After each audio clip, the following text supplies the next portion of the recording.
En janvier, la capitale mondiale de l'auto, c'est Détroit. C'est le premier salon de l'année avec des concept cars et des nouveautés hallucinantes. On voit ça dans quelques minutes, Jérôme. En attendant, le marché américain, c'est le plus gros, mais il est en train de changer complètement. Ouais, jusqu'à présent, les États-Unis, c'était le pays des énormes voitures, des gros 4x4 qui consomment plus de 20 litres au 100. Mais aujourd'hui, comment les Américains réagissent avec un baril de pétrole à 100 $? Les États-Unis sont-ils en train de devenir le pays de l'écologie? Jean-Pierre Gagic a essayé pour nous là-bas plusieurs prototypes pleins d'avenir. 16 millions, c'est le nombre de véhicules vendus aux États-Unis l'an dernier, c'est 8 fois plus qu'en France. Des chiffres impressionnants mais qui sont pourtant en baisse. Les constructeurs US n'ont pas vu la flambée du pétrole et ont longtemps sous-estimé les problèmes d'environnement. Mais ils commencent à réagir et tout risque d'aller très vite. Le marché américain est en pleine mutation.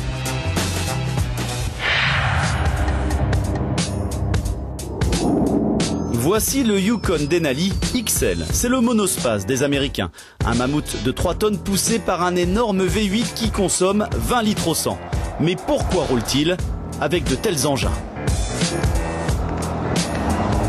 Parce qu'aux États-Unis, tout est grand. Les routes, les villes, Détroit s'étend sur plus de 400 km² avec des banlieues immenses, car ici, tout le monde vit dans une maison. Le centre-ville est un quartier d'affaires réservé aux bureaux. Il n'y a que très peu de transports en commun.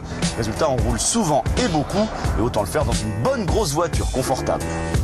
D'autant que l'essence était jusque-là bon marché, ce qui n'est plus le cas maintenant. Les Américains sont bien sûr concernés par l'environnement, mais avec la flambée des prix de l'essence, tout est allé plus vite. Les technologies comme l'hybride ou les nouveaux carburants comme l'éthanol sont maintenant devenus des critères dans l'achat d'une voiture.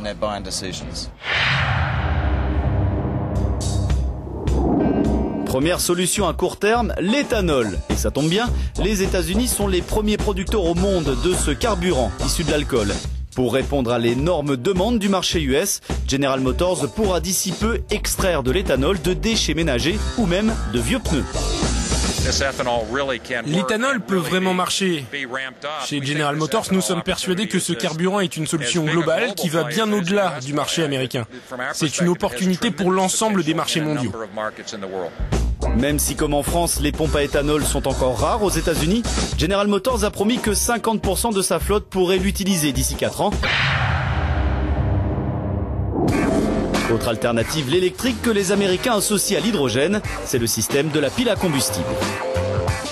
Et regardez, on peut respirer les échappements d'un gros 4x4 américain. La preuve, ce n'est que de la vapeur d'eau. Nous pensons que la pile à combustible est la solution idéale car il n'y a pas de rejet nocif et aucune dépendance à quelque carburant que ce soit. Le nombre de véhicules va doubler sur notre planète d'ici 20 ans. Il faut donc trouver d'autres alternatives, c'est une nécessité. La voiture fonctionne parfaitement, mais il faudra patienter. La technologie est lourde et les points de ravitaillement quasi inexistants. Mais les Américains vont vite, très vite. Il y a encore mieux avec le Chevrolet Boss. Un 4x4 bourré d'électronique, capable de conduire seul en ville au milieu de la circulation pendant 100 km. Il est même susceptible d'éviter les accidents. Une grande partie du poids de la voiture vient des protections en cas de crash. Si une voiture évite les accidents, elle n'en a plus besoin. Elle devient donc plus légère et consomme beaucoup moins. Les Américains ne sont donc pas à court d'idées pour les années à venir, en espérant tout de même que leurs superbes voitures aux méchants moteurs ne disparaissent pas trop vite.